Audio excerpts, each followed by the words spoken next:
Bonsoir mesdames, bonsoir messieurs. Bienvenue dans cette grande salle Scalabert pour cette conférence autour de la discipline positive. Alors, discipline positive, comment allier fermeté et bienveillance et encourager nos enfants aujourd'hui. Nos enfants et nos élèves, parce que nous sommes plusieurs à être éducateurs et enseignants dans cette salle aussi. Alors tout cela grâce à Madame de Salaberry, qui nous fait l'honneur de venir ce soir chez nous à Marc-en-Barœul. Des maîtres mots vont être conjugués ce soir. La responsabilité, le respect de soi et des autres, l'autonomie, la coopération, l'ouverture d'esprit, la confiance en soi, la capacité à résoudre les problèmes. Alors, Madame de Salaberry, vous allez vous présenter de manière plus explicite dans quelques instants, mais je peux quand même dévoiler quelques éléments. Vous êtes formatrice en discipline positive sur la région parisienne. Vous animez des conférences comme ce soir, mais aussi des temps de formation pour les enseignants et des ateliers parents. La notion de discipline positive est née aux États-Unis autour de Lynn Loth et de Jane Nelson. Et les travaux ont démarré aux alentours des années 90, c'est à ce moment-là qu'elles ont mis en commun leurs travaux. Vous-même, vous êtes allé vous former, oui non mais j'ai lu votre CV sur Internet, vous-même, voilà, écoutez, vous-même, vous êtes allé vous former aux États-Unis, vous êtes revenu dans les années 2010 avec dans vos bagages cette boîte à outils sur la discipline positive. Alors donc au nom de toute notre communauté éducative, Madame, nous vous souhaitons la bienvenue et puis nous vous laissons le micro. Merci à vous.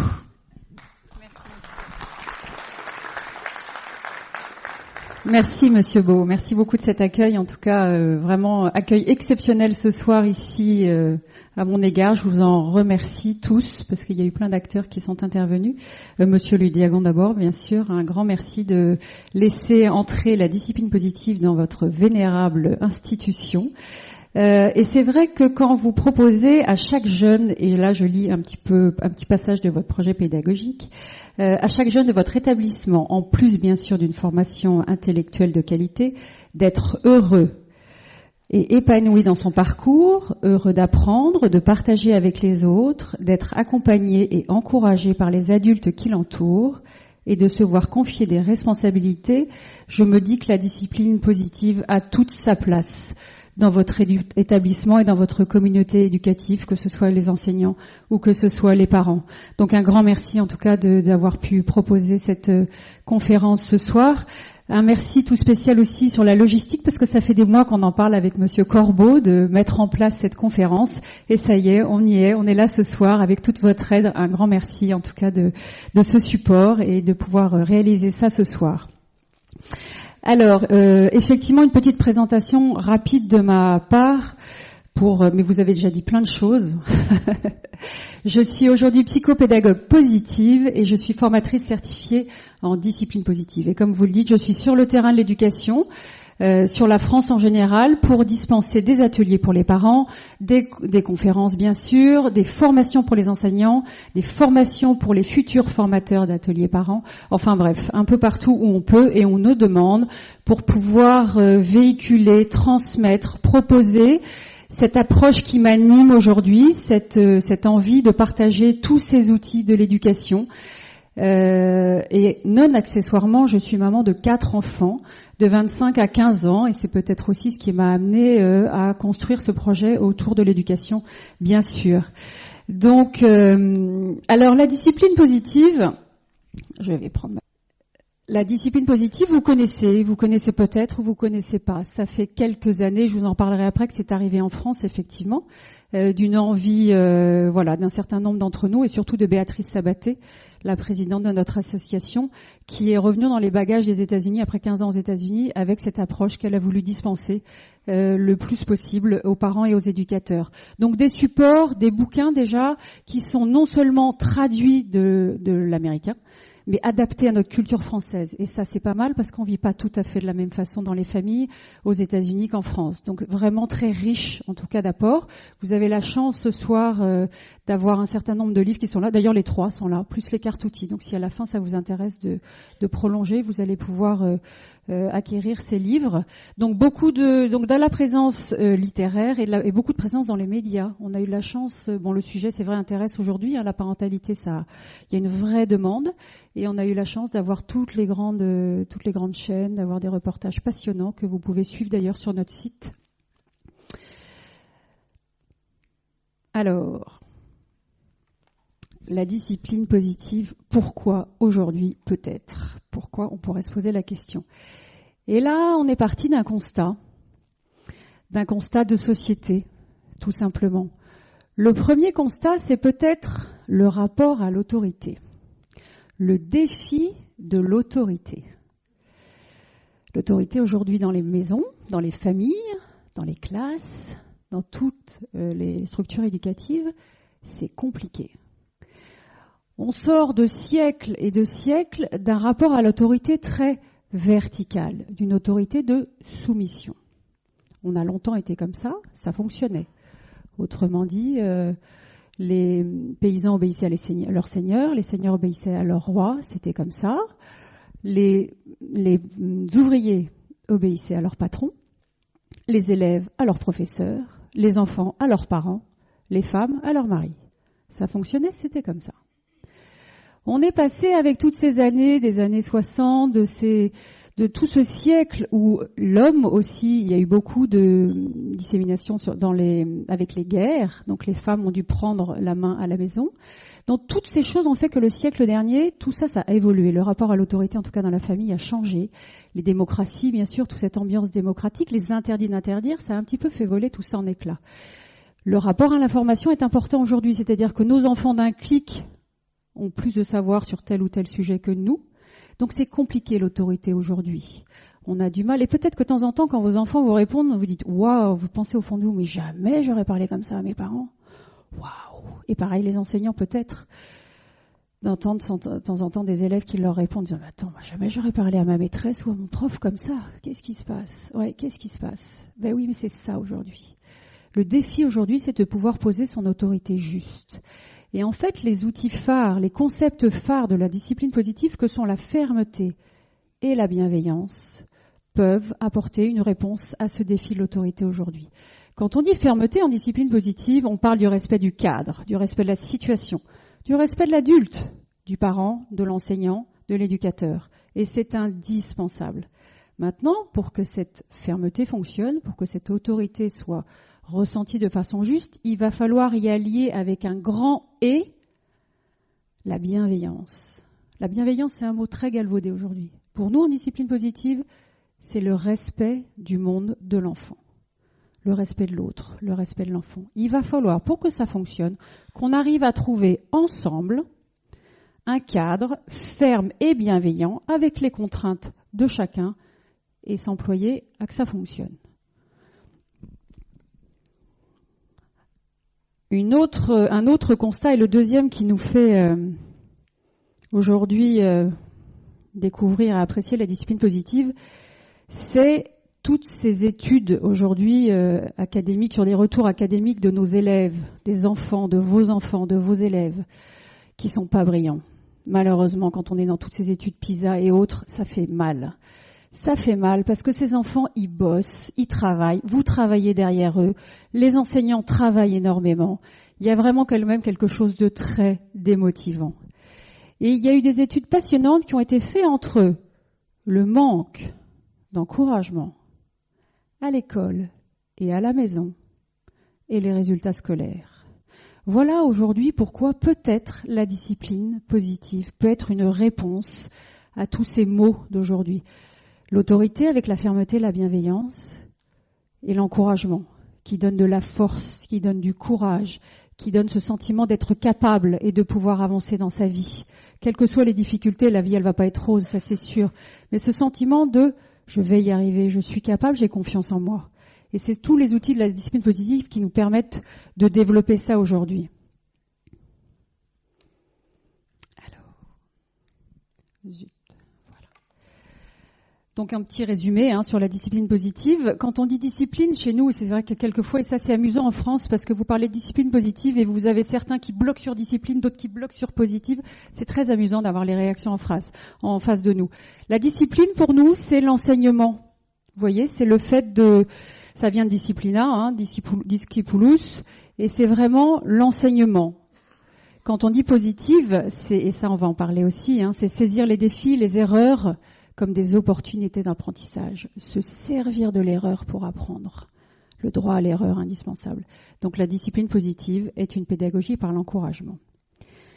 On va être ce soir dans un moment, une soirée découverte, une conférence un petit peu particulière, puisqu'en discipline positive, notre approche est expérientielle. Pour Alfred Adler, et je vous dirai plus tard qui c'est, on apprend par l'expérience.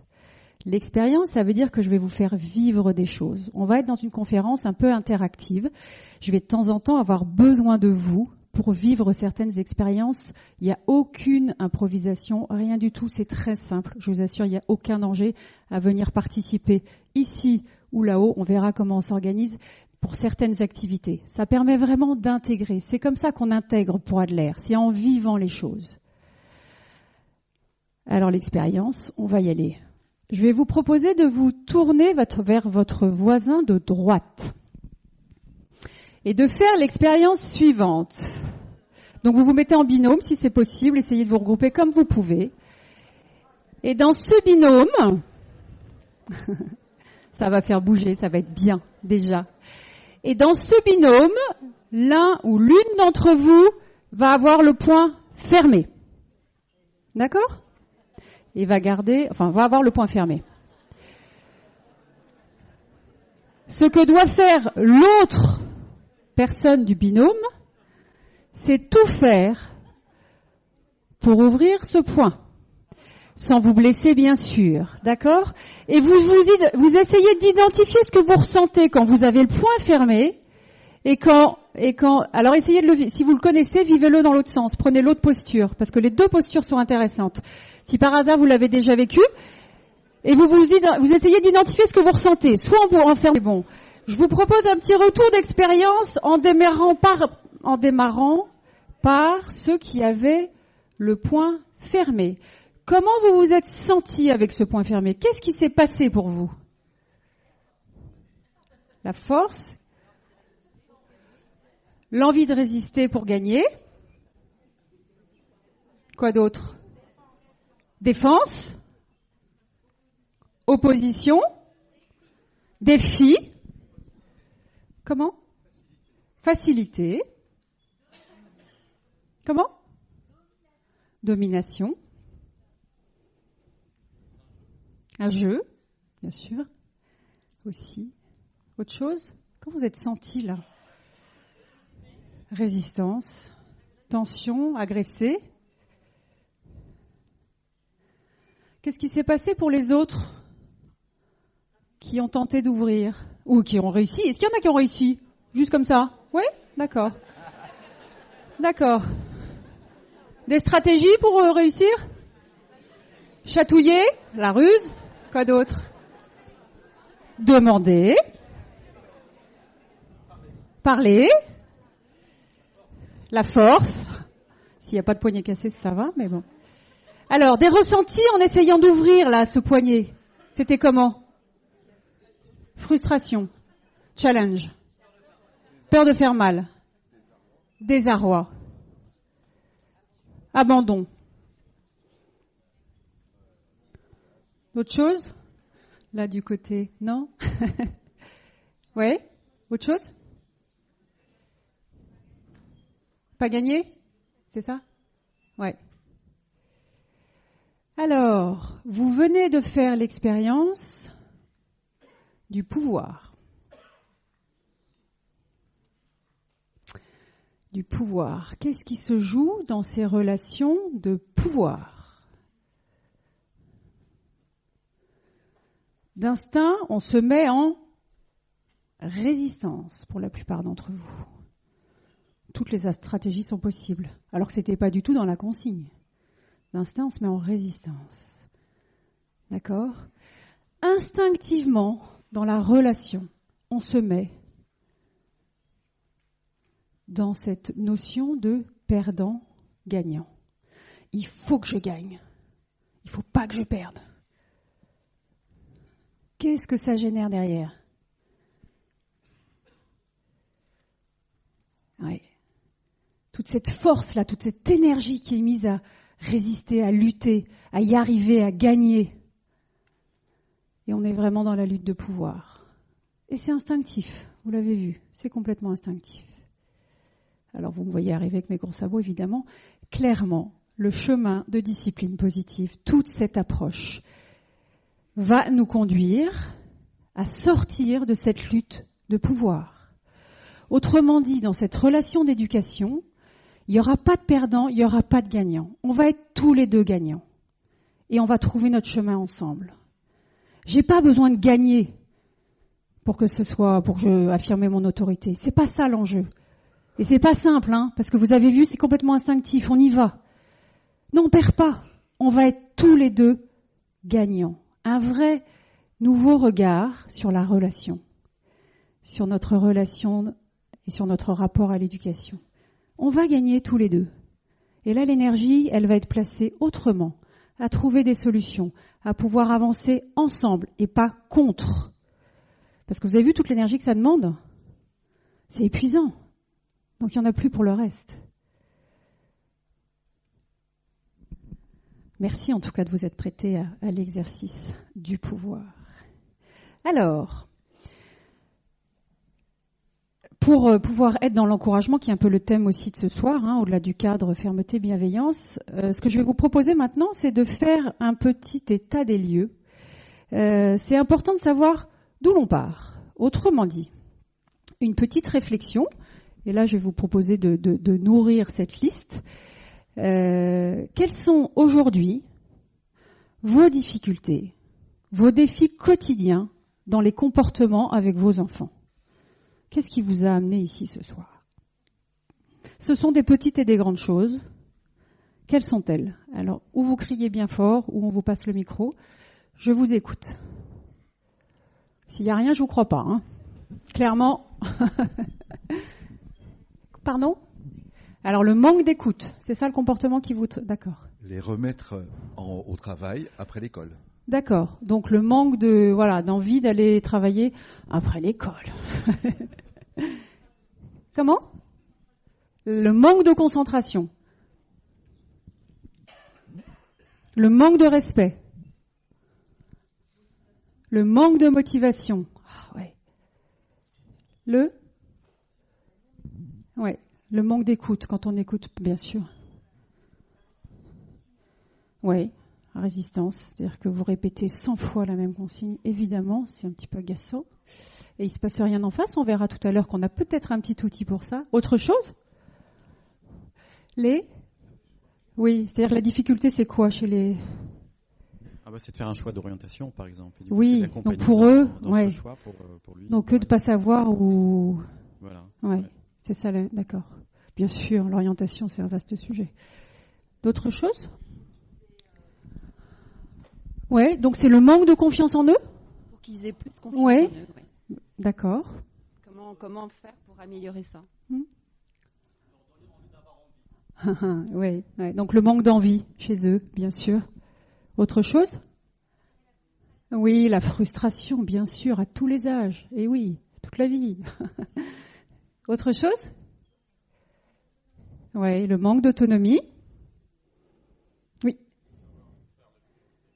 Oui, donc ne pas savoir bien mettre les priorités là où nous, on les voit. Oui, le manque d'estime de soi, bien sûr. Là, ça touche se sentir valable, se sentir... Oui. Oui, l'opposition, bien sûr. Le non, l'opposition tout le temps. En même temps, c'est comme ça qu'ils grandissent, mais c'est pas facile, ça c'est sûr. D'autres choses ? Alors, liste non exhaustive, mais je me permets pour faciliter un petit peu les choses.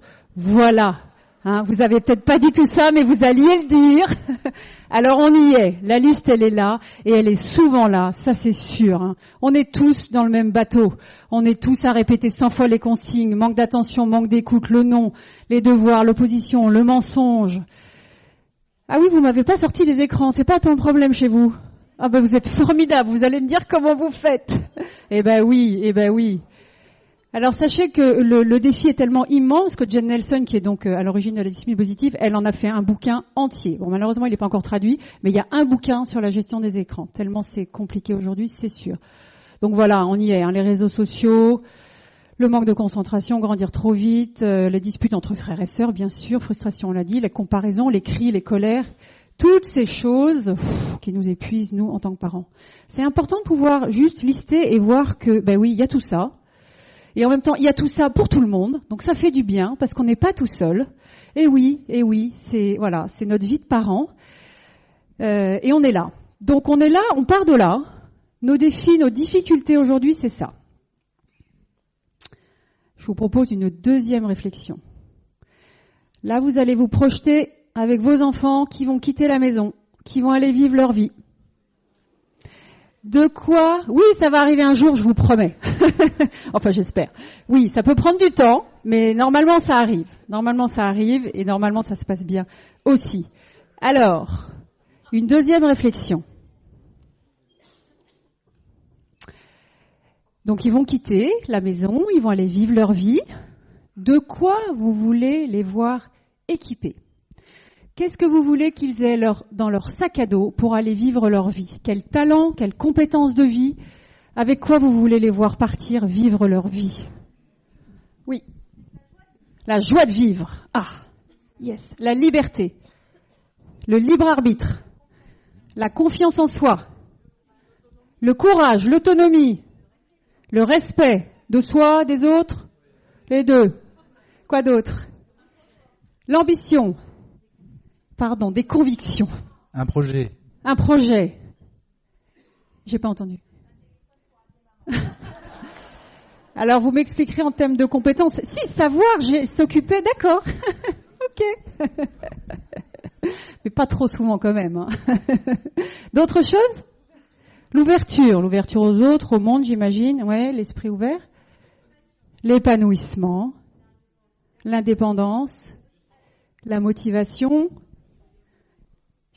Du sens dans leur vie, curiosité. D'accord, leur talent qu'ils auraient réussi à découvrir. Et oui, la foi. Oui, bien sûr. Ben oui, un sens. Dis donc, vous aviez plein d'idées là. C'était super. Vous avez vu un peu comme vous avez été. Alors, même chose. On va voir. Pour les besoins de l'exercice, est-ce que ça vous va? Est-ce que vous... Voilà. On y est aussi, hein, voilà. Confiance en soi, curiosité, goût de la vie, persévérance, goût de l'effort, autonomie, savoir bien s'entourer, respect des autres, respect des règles, initiative, responsable, savoir rebondir, libre, savoir partager, savoir s'adapter, capacité d'écoute, créativité, tolérance, audace, oser, ne pas avoir peur de l'échec, humour et autodérision, le bonheur, épanouissement, réussite, bagage intellectuel, apprécier ce qu'ils font. Est-ce que vous vous sentez avec ça? Est-ce que ça vous convient? Ouais. Et c'est fantastique. Hein? Une petite réflexion sur tout ce qui vient de sortir là. Il y a une étude intéressante qui a été faite sur environ 3000 collégiens, à qui on a demandé: qu'est-ce qui est le plus important pour vous dans votre vie de collégien? Être populaire, avoir des amis, avoir des bonnes notes. En grande majorité, populaire, les amis. On est d'accord. Avoir les amis. On est allé interroger leurs parents, à qui on a demandé: pour vos enfants, qu'est-ce qui est le plus important pour vous? Est-ce qu'ils soient populaires, qu'ils aient des amis ou qu'ils aient des bonnes notes? Réponse des parents. Qu'est-ce que vous venez de me dire? Mais bien sûr, c'est ça que vous avez dans vos tripes. C'est ça que vous voulez pour vos enfants. Eux aussi, ces parents-là aussi. Alors là où ça coince, et c'est là où vous y êtes, on est retourné voir ces ados À qui on a demandé? Alors vous savez, on a posé la question à vos parents. Qu'est-ce qu'ils ont répondu? Évidemment. Et c'est là que le bas blesse. Parce que vous, ce que vous voulez pour vos enfants, c'est ça. Et vous l'avez tous dit super bien, très vite, avec le cœur. C'est ça que vous voulez pour vos enfants. Et vos enfants, ils pensent quoi en rentrant à la maison? Les bonnes notes. Oui, parce qu'on est rattrapé par l'académique, évidemment. Alors t'as eu quoi? Ça s'est bien passé? T'as eu quoi comme note? Oui, c'est comme ça. C'est sûr, on fait comme on peut, c'est sûr. Maintenant, le message derrière, peut-être de prendre le temps, de temps en temps, dans un moment calme et posé avec son enfant, de lui dire, de lui transmettre, de lui partager. Tu sais, moi, ce que je veux pour toi dans ta vie, c'est ça. Avec vos mots, avec votre cœur. Le message d'amour inconditionnel qu'on essaye de faire passer comme on peut. Et à des âges, c'est pas facile. À l'adolescence, c'est compliqué et c'est le moment où ils en ont le plus besoin. Le message derrière ça, c'est juste, ça vous l'avez dans vos tripes. Ça, nous, parents, c'est ce qu'on veut pour nos enfants. En fait, il suffit juste de leur dire. C'est aussi simple que ça. De leur partager à un moment opportun, où ils seront un peu attentifs, évidemment. De se poser simplement. Moi, pourquoi aujourd'hui je suis le parent que je suis, c'est ça que je veux pour toi. Tout simplement. D'accord? Merci.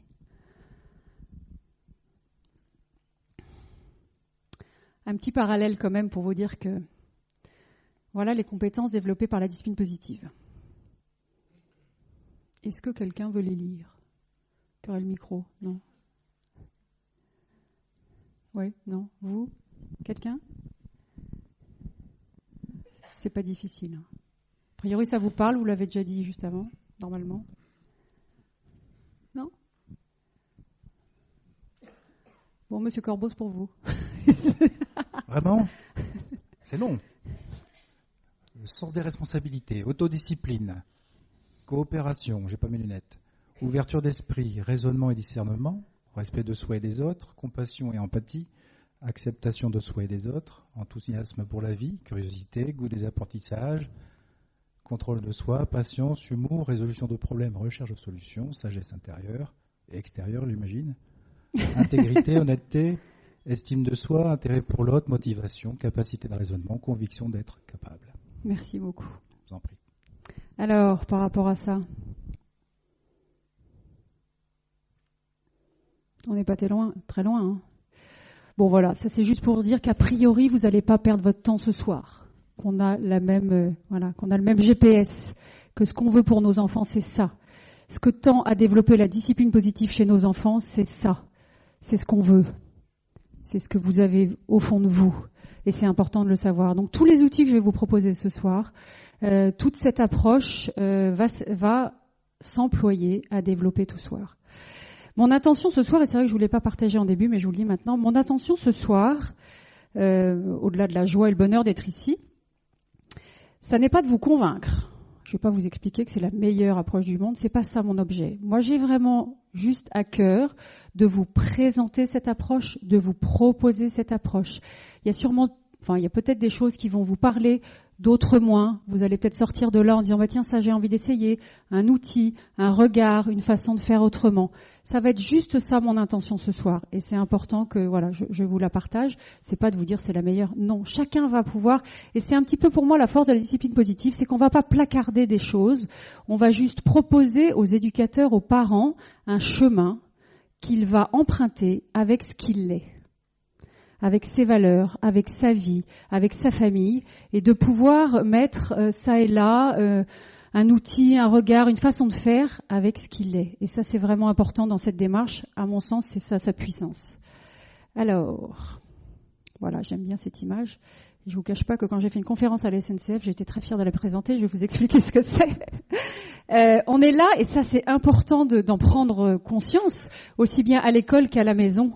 En discipline positive, on aime bien faire le parallèle de ces compétences sociales, psychosociales, toutes celles qu'on a énumérées avant, vous allez l'appeler comme vous voulez, mais toutes ces choses que vous voulez transmettre à vos enfants pour qu'ils puissent vivre leur vie d'hommes et de femmes, elles sont indispensables. Elles sont, vous voyez, comme les deux rails pour la locomotive qui va avancer dessus. C'est indispensable, c'est parallèle à l'académique. Il ne faut négliger ni l'un ni l'autre. Et on ne peut pas rentrer dans l'académique si les compétences sociales, psychosociales ne sont pas développées. C'est important de le comprendre aujourd'hui. Je pense que justement, on en prend de plus en plus conscience, aussi bien sûr dans nos familles que dans les écoles. Mais les deux vont de pair. Il faut vraiment que ce soit, pour pouvoir avancer dans l'un ou dans l'autre, il faut cet équilibre des deux. Et c'est pour ça que de plus en plus, quand même, dans les écoles et notamment dans les primaires, on tend à travailler sur ces compétences psychosociales des enfants. Mais le parallèle est vraiment important, hein. Ne négligez ni l'un ni l'autre, les deux vont ensemble. Alors, avant de passer à tout ça, je vais vous laisser mes rails. Et que je vous le disais, on est dans l'interaction. Je vous propose une petite activité maintenant, très simple. Vous allez juste faire ce que je vous dis de faire. C'est très simple, d'accord ? Il n'y a pas de piège, juste à vivre. Donc vivez et essayez de voir comment vous vous sentez. Donc on va lever les bras bien haut. Allez, on se secoue un petit peu, ça fait du bien. On garde un bras en l'air. On forme un cercle avec le pouce et l'index. C'est bon pour tout le monde ? Tout le monde me voit ? Et ce pouce et cet index, vous allez le mettre sur votre menton. Ah, alors ça y est, c'est le micro qui la gêne ou quoi ? Elle n'a pas très bien compris ce qu'elle dit. Qu'est-ce qui s'est passé pour vous là ? Ah oui, j'entendais ah oui, d'abord il y en a encore que oui. Ça. Qu'est-ce qui s'est passé pour vous ? Comment ? Mais oui, alors qu'est-ce qui s'est passé ? Vous êtes senti comment ? Mais oui, vous êtes demandé si vous compreniez bien. Il y en a d'autres ? Moi, j'ai bien compris, c'est elle qui déraille aussi, bien sûr. Quoi d'autre ? Faites ce que je dis, pas ce que je fais. C'est quoi le ressenti, là ? Vous êtes... Oui, mais vous ou moi ? Moi ? Oui, donc l'autre, c'est... Oui, bien sûr, mais comment on est face à ça ? Oui, un peu sceptique, bah oui. Mais oui, merci, je peux me tromper. Ben là, en l'occurrence, c'était pas tout à fait ça. Mais c'est pour d'autres choses ? Comment vous êtes senti ? Désemparé ? Oui, c'est ça ? Oui ? Décalé ? Et oui, c'est pas très confortable, hein, ni pour l'un ni pour l'autre. Et là, on est dans le premier mode d'apprentissage des enfants qui est l'imitation. Alors ça, le message derrière, il est très intéressant. Ça veut dire, tout simplement, qu'en étant le parent que vous êtes aujourd'hui, en vous comportant comme vous vous comportez, en interagissant avec les autres comme vous le faites, vous êtes déjà des modèles, des compétences de vie que vous voulez transmettre à vos enfants. Oh, yes! Faut que je me tienne à carreau. C'est pas du tout ça le message. Le message, au contraire, il est plein d'espoir. Il est de dire, déjà en étant ce que je suis, aussi bien papa, maman qu'enseignant d'ailleurs, en étant comme je suis, sans mots, sans paroles, je suis déjà en train de leur apprendre et de leur proposer ces compétences de vie qui m'animent. Alors évidemment, vous l'avez bien compris en vivant cette expérience, que c'est plus simple quand on dit ce qu'on fait ou qu'on fait ce qu'on dit. Ça, c'est sûr. Mais après, c'est la vie. Mais c'est important. Donc d'essayer de vous dire quelquefois, non, il n'y a pas besoin de dire grand-chose. Hein. D'ailleurs, vous voyez bien vos petits, comme ils refont les choses, comme ils apprennent. C'est incroyable. Ils me disent, attends, mais en fait, tu fais ça. Ben oui. Bon, j'ai dit ça. Oui, c'est souvent les gros mots en général. Mais oui, c'est comme ça qu'ils apprennent. Donc quelquefois, sans mots, en étant ce qu'on est. Et c'est merveilleux. C'est merveilleux. Vous êtes déjà... Voilà, les premiers transmetteurs de vie, les modèles des compétences de vie que vous voulez transmettre. Alors oui, je vous le dis évidemment, quelquefois quand il y a un petit peu... Bon, maintenant on reste les parents, et il y a des choses que font les parents et d'autres pas les enfants, on est bien d'accord. Mais c'est déjà juste de prendre conscience de ça. En étant ce que je suis, en faisant ce que je fais, je suis déjà modèle pour mon enfant et pour mon élève. Merci. Alors, là je vais avoir besoin de beaucoup de monde pour l'activité suivante. Et je vous l'ai dit, c'est une activité riche d'enseignements, pour laquelle si j'avais une vingtaine de parents, ce serait super. qui vont juste se mettre dans la peau des parents, donc ça vous connaissez par cœur, et l'un d'entre vous dans la peau d'un enfant. Et je vous le dis, il n'y a aucune impro, il y a juste des phrases à lire. Donc je compte sur vous. Vous venez vers moi. Allez, une vingtaine de parents. L'idéal c'est 22, 23 avec l'enfant. Merci. Venez vivre, venez. Alors la question que je me pose, c'est, il va peut-être falloir qu'on monte. Je suis désolée, on va prendre un peu de hauteur, mais ce sera plus facile de se mettre là-haut, si ça vous convient. Comme on va être nombreux, il m'en manque encore, je pense. Hein. On n'est pas 23 là. Hein. Allez, venez. Il y a juste à lire et à vivre. Je vais vous proposer de faire 2 lignes de 11 personnes. On va se mettre en V. Oui. Voilà, on va se mettre en V devant l'écran, c'est pas grave. Qu'est-ce qui veut se mettre dans la peau de l'enfant? L'enfant, c'est simple, il va juste écouter. Merci. Alors, venez là. Venez à côté de moi. Je peux me permettre de vous appeler par votre prénom? Martin. Merci, Martin. Alors, il me manque des parents, là. Là, il y en a combien? Encore un petit peu là, s'il vous plaît. Non. Enfin, vous verrez. Alors, Martin. Oui. Martin, on va imaginer 12 ans, ça vous parle? Ça vous bien? Ça vous rajeunit? Oui, ça fait du bien aussi. Hein. Martin, c'est très simple. Votre mission du moment, c'est de vous mettre dans la peau de Martin, 12 ans, 12, 14, si ça vous parle, et puis d'aller simplement vous placer devant ses parents qui vont lire ce qui est écrit. Alors vous, les consignes sont très simples, vous lisez comme vous avez envie de lire. Si vous voyez le ton, voilà, d'accord? Les uns après les autres. Donc voilà, vous allez écouter sans répondre, juste écouter. 1, 2, 3, 4, il y en a 11. Il faudra revenir pour les 2 dernières. Ça vous convient? Oui, il y en a encore 2 là. D'accord? Donc vous, parents, vous dites les phrases comme vous avez envie de les dire. Si ça vous convient, voilà, comme ça on va vous entendre. Écoute, tu aurais dû préparer ton sac hier soir. Arrêtez de vous disputer. Mets ton manteau avant de partir, il fait froid dehors.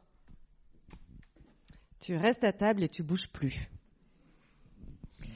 Tu ne devrais pas te comporter comme cela avec tes amis.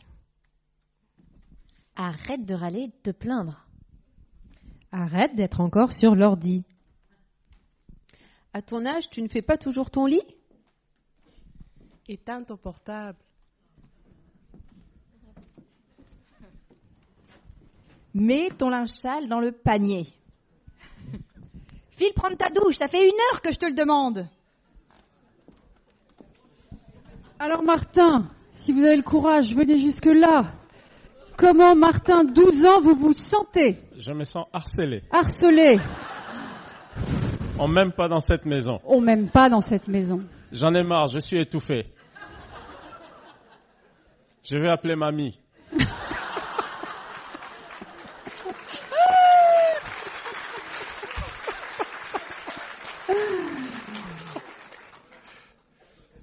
Autre chose? C'est déjà pas mal. Ouais, c'est déjà pas mal. Qu'est-ce que vous avez envie de faire une fois? Alors vous allez appeler mamie, vous allez partir, vous avez envie de partir? J'ai besoin d'être consolé par mamie parce qu'elle comprendra mieux que les parents. Eh oui. Est-ce que ces parents, vous les avez tous entendus? C'est un peu la même chose que j'entends aussi chez moi. Ah. Oui, j'ai essayé d'entendre en tout cas. Vous essayez d'entendre. Ouais. Vous reprenez votre souffle. Merci Martin. Et on y va. Vous êtes prêts pour une 2e expérience? Oui. D'accord? Donc même chose, même exercice. Merci. Est-ce que ton sac est prêt? Que pouvez-vous faire pour ne plus vous disputer? Tu as vu le froid qu'il fait dehors? Tu vas mettre quoi? Est-ce que tu pourrais arrêter de bouger jusqu'à la fin du repas? À ton avis, que vont penser tes amis si tu te comportes comme ça avec eux? Qu'est-ce qui ne va pas? Veux-tu m'en parler? Qu'est-ce qu'on avait décidé pour l'ordi? Martin, est-ce que l'on peut trouver un arrangement entre nous pour ton lit?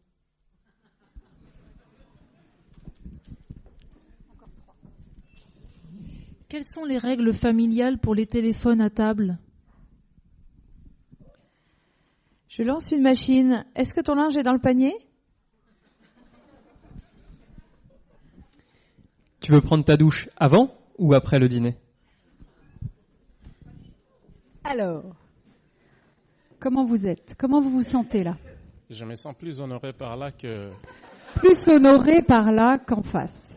Ouais. Ouais. Il y a plus de la compréhension et on tient aussi compte de mon point de vue. Il y a plus de la coopération et ça me renvoie à plus de responsabilités. Ce n'est pas un ordre unilatéral, à sens unique, tandis que ce qui est dit ici me pousse à réfléchir, tandis que là, ça me pousse à réagir.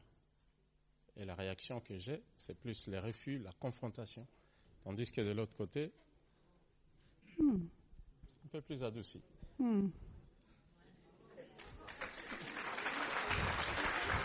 Merci.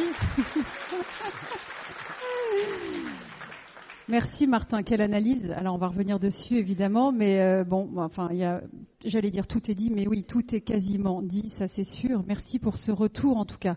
Comme vous avez pu le sentir, ressentir, on est dans l'ordre, on est dans la question. D'accord ? Un des premiers outils de la discipline positive, c'est effectivement la question.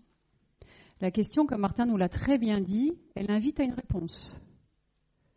Là où l'ordre, on a entendu aussi, on a juste envie de partir, fermer les écoutilles, ne plus rien entendre. Et quand vous disiez tout à l'heure dans votre liste, mais ça fait 100 fois que je lui dis les mêmes choses, ben oui, mais on est là.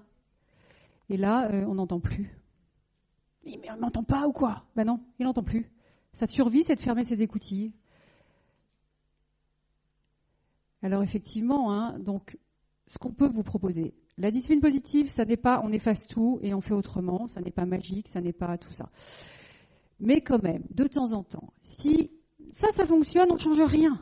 Vous ne prenez pas la tête. Si ça fonctionne, on ne change rien. On est dans l'ordre et de temps en temps, ça fonctionne. Si dans votre dynamique, ça fonctionne. Là où on peut vous apporter effectivement un outil intéressant et plein de ressources, vous avez entendu, responsabilité, plein de choses, quand ça fait justement 25 fois, 100 fois, 1000 fois que vous lui dites la même chose à votre enfant et qu'il ne se passe rien, parce que sa survie, ça a été de fermer les écoutilles, de s'enfermer, de ne plus entendre, parce que là, ce que vous avez entendu, on peut le sortir en une demi-heure à la maison. Ce qu'il faut savoir, c'est que dans une heure de classe, il peut l'avoir entendu aussi plein de fois. Donc vous voyez, à la fin de la journée, il n'en peut plus. Donc clairement, le réflexe là, c'est je n'entends plus. Alors, quand il ne se passe plus rien, eh bien oui, peut-être que là, la solution, c'est de basculer dans la question. C'est d'aller utiliser cet outil qui va inviter à la réponse, qui va inviter à la responsabilisation, qui va inviter à autre chose. Et peut-être qu'au début, votre enfant vous regarde en disant « Attends, là, maman, qu'est-ce qu'elle a, maman, là ?» Ouais, mais déjà, c'est une autre réponse. Les questions, on est très maladroit au début. On a des réponses, c'est pas du tout ça qu'on voulait. Non, évidemment, c'est n'importe quoi. Mais c'est pas grave, on a changé de dynamique. On rentre en lien, on reconnecte et on va pouvoir avancer derrière. Parce que quand on a vraiment fermé, qu'il y a le mur, qu'il n'y a plus rien qui écoute, la question, c'est vraiment la solution à ce moment-là, en tout cas, qu'on peut vous proposer. Elle l'invite à la réponse. Et ça, c'est scientifique. Ça, c'est ce qui se passe dans le neurone, dans le cerveau, au niveau des neurones. Quand on pose une question, c'est pas le même endroit dans le cerveau, et ça invite à la réponse. Alors que l'ordre, c'est plus compliqué. Ça invite au stress, à la réaction, à l'opposition, à la fermeture. C'est plus compliqué. Mais je vous le dis, quand ça fonctionne, on ne change rien. Mais quand effectivement, ça fait des heures qu'on dit la même chose et qu'il ne se passe rien, peut-être que la question. Comment vous vous êtes senti, vous, dans ce que vous avez dit? Est-ce que vous avez des petites réflexions à faire sur ce que vous venez de... On a l'impression qu'on était un peu une caricature. Oui, bien sûr. Ouais, une caricature de ce qu'on fait tout le temps aussi. Oui, dans le jugement, bien sûr. Mais après, c'est le naturel, ça sort tout seul. C'est le naturel, ça sort tout seul. Les consignes de ton, elles sont sorties toutes seules. Vous avez vu, il n'y en avait pas et on sent que ça part de là. En même temps, ça demande de l'énergie, c'est fatigant, c'est... Ouais. Pas de réponse, on ne veut pas de discussion, tu fais comme ça, point barre. Exactement. De temps en temps, ça fonctionne. Mais quand ça ne fonctionne plus, il faut trouver autre chose, en fait. Mais parfois, on a l'impression qu'on est obligé de mettre un justement. Oui, oui, oui. Que sans s'énerver ou sans crier, comme s'ils avaient besoin d'un électrochoc et de dire stop, quoi. Ouais. Et en hurlant, enfin en criant. On a l'impression, mais bon, peut-être que. C'est vrai que c'est toute l'énergie que ça nous demande, hein, c'est clair. Hein. Et on est souvent dans cette intonation, dans l'ordre, on y va, on est. Oui. D'autres choses? C'est parce que oui, ça demande beaucoup d'énergie, parce que mets ton manteau, va prendre ta douche, va faire tes devoirs. Ben, on le dit tous les jours, voire plusieurs fois par jour. Matin, midi, soir. Quand on en a 1, 2 ou 3. Ben oui, mais bien sûr. Bien sûr. Alors quand ça fonctionne, c'est bien, et quand ça fonctionne pas, voilà, peut-être qu'on peut faire autrement. Je vais aller en face, merci Martin. Alors vous êtes senti comment avec vos phrases? Qu'est-ce qui s'est passé pour vous? C'est plus fluide et assez facile à dire, je trouve. Ça pose pas de problème particulier. Super. Au niveau de... Voilà. Alors moi, je trouve que ça manquait de naturel, pour le coup. Bien sûr. Ça sortait pas tout seul. Et non. Le linge, là, dans le panier, ça sortait pas vraiment tout seul. Eh ben non. Ouais.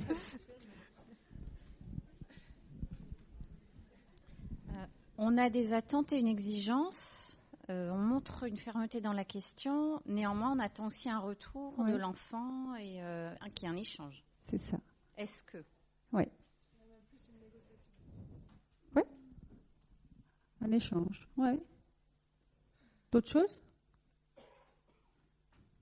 Pas de consigne de ton non plus. Vous avez vu le ton là sur lequel les phrases ont été dites? Ah bah oui. Et ça, vous avez vu, c'est complètement instinctif. Hein. Vous l'avez fait très naturellement. La question, oui, on est un peu plus dans l'empathie, forcément. Ça invite. Alors, évidemment, ce qui est intéressant, hein, s'il faut retenir juste une chose de cette activité, c'est le retour de Martin. On est juste là. Vraiment, on est juste là. D'accord? De ce que les ordres génèrent et de ce que les questions provoquent. Alors, je vous l'ai dit, on reste humain et c'est pas toujours facile et autres. Mais bon, c'est une démarche qui s'acquiert et on y est de plus en plus. Et qu'après, vos enfants diront « Arrête avec tes questions !» Oui, peut-être. Bon, on n'en est pas toujours là, mais... Alors, les questions, c'est important aussi parce que quelquefois, on est un peu noyé sous les questions. Non, mais les questions, c'est bon, quoi. Les jeunes enfants, ça va être des questions fermées. Tu mets tes chaussures rouges ou tes chaussures bleues. Tu prends tes bottes ou je ne sais quoi. Bien sûr qu'on ne va pas poser des questions philosophiques aux enfants. C'est important hein, de mettre le cadre à ce moment-là. Mais quand même, l'enfant aura le choix. C'est important aussi d'avoir le choix de temps en temps pour les enfants. Vous savez, ces enfants qui sont un petit peu en recherche de pouvoir, eh bien là, vous leur donnez. Mais dans le cadre que vous avez posé. D'accord? Et puis après, effectivement, il faut être prêt aux réponses, de temps en temps inattendues. Et puis voilà, et puis un peu prendre du temps à formuler des questions. Je vous le dis au début, c'est un peu bizarre, mais déjà ce qui peut se passer dans la relation quand on se met à poser une question, voilà, alors qu'on n'en posait pas, qu'on était vraiment dans la dynamique de l'ordre, c'est fabuleux ce qui peut se passer, puis on rigole. Et puis il y a l'humour qui sort et ça c'est fantastique. Merci. Est-ce que vous avez d'autres choses à rajouter? Non? Des appréciations ou peut-être dans le public? Merci beaucoup en tout cas. Vous pouvez reposer vos petites phrases, prendre des photos peut-être. Merci, ouais, merci beaucoup, hein, c'est gentil. Ouais. Oui, merci. Merci. Tu peux me les reprendre? Oui, merci. On va redescendre. Hein, Est-ce qu'il y a des questions sur cette donc un des premiers outils hein, ouais, il est mieux. Vous m'entendez mieux? Ouais. Est-ce qu'il y a des questions sur cette expérience? Donc de l'ordre à la question. Oui. Alors moi, je suis maman de 2 ados. La question que je me pose, c'est si on a ce principe de question, on l'a pas fait dès l'enfance, dès la petite enfance. Est-ce qu'il n'est pas trop tard pour le faire maintenant? Alors évidemment, il n'est jamais trop tard. Et en plus, je peux d'autant plus en témoigner que j'ai démarré la discipline positive avec des grands entre guillemets. Donc non. Il n'est jamais trop tard pour mieux communiquer. Jamais. Jamais. Et ma fille, quand j'ai commencé à m'investir dans la discipline positive, ma fille aînée, avec laquelle j'ai eu quelques difficultés, n'est-ce pas? Et peut-être qu'elle m'a amenée sur ce chemin, me dit « Maman, t'es gentille, mais pour nous, c'est beaucoup trop tard, quoi. » Elle me voyait bosser, mais non, beaucoup trop tard. Bon.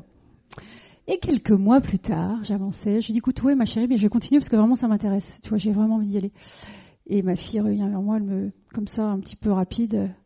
Ouais, c'est pas mal en fait la discipline positive. Hein. Yes. Et ouais, elle avait 18 ans et yes. Voilà, c'est tout. Mais je vous dis, il est jamais trop tard pour mieux nous communiquer. Si vous sentez les choses, si vous avez envie, voilà, de prendre ce regard des outils, si vous les sentez, si vous le faites avec juste conviction et amour, voilà, ce sera peut-être maladroit au début, mais allez-y, foncez. Vraiment. Et puis bon, on est, vous verrez avec Adler, hein, on est dans l'éducation, mais on est juste dans le rapport humain. Hein. Clairement, on est dans le rapport à l'autre. Donc tout ça, ça peut se décliner dans la communication. Oui. Bonsoir. Que fait-on Que fait-on avec une réponse qui ne nous convient pas? Alors là, on lance l'impro. C'est peut-être pas tout à fait ça que je voulais dire. Non, il y a plein de choses. Mais à mon sens, ce qui se passe là, c'est juste la communication, c'est juste l'échange. Donc bien sûr, on va pouvoir avancer, dialoguer. Et quand on vient de l'ordre, c'est quand même intéressant. Mais oui, peut-être que, non, c'est pas tout à fait ça que j'attendais. D'ailleurs, le dire, en rigoler, faire de l'humour. Moi, en tant que papa, peut-être que je pensais à ça. On en discute. Qu'est-ce que t'en penses? Qu'est-ce que tu penses de la réponse que j'attendais? Et voilà. Mais au moins, on est dans le lien. Oui. Moi, en fait, j'ai vécu autre chose avec mes parents. C'était ni à gauche ni à droite. Ouais. C'était juste les silences. Ah. Mon père, il me faisait comprendre, par exemple, quand il rentrait le matin dans la chambre, je comprenais qu'il fallait que je me lève pour aller me laver. Quand j'étais en train de traîner... Alors faites une vidéo, là, montrez-nous. Par exemple, quand je traînais sur la table, il n'avait pas à parler, il me regardait. Ouais. Je comprenais qu'il fallait que je mange vite. Ouais. Oui, et ça fonctionnait. Oui, ça fonctionnait, mais bien sûr. Comme ça, et mais chaque bien fois que sûr. je faisais quelque chose, je n'avais pas besoin. Mais oui. J'étais en train de jouer aux jeux vidéo, il rentrait. Eh oui. Je comprenais qu'il fallait que j'arrête. C'est ni à gauche ni à droite, c'était le silence, pas de communication. Non, c'est cool quand même, hein. Il y a moins d'énergie là-dedans. Merci de ce partage. Et ça fonctionnait. Alors maintenant, si vous avez envie de reproduire et que ça fonctionne chez vous, il n'y a pas de problème. Hein. L'idée, c'est que aujourd'hui, quand même, ça se passe un petit peu autrement dans les maisons. Mais bien sûr, en tout cas, merci de ce partage parce que c'est fantastique. Ça existe peut-être encore. Hein. Ça existe peut-être encore. Alors, après avoir bien bougé, je vous fais un tout petit peu de théorie parce que c'est important de savoir d'où ça vient.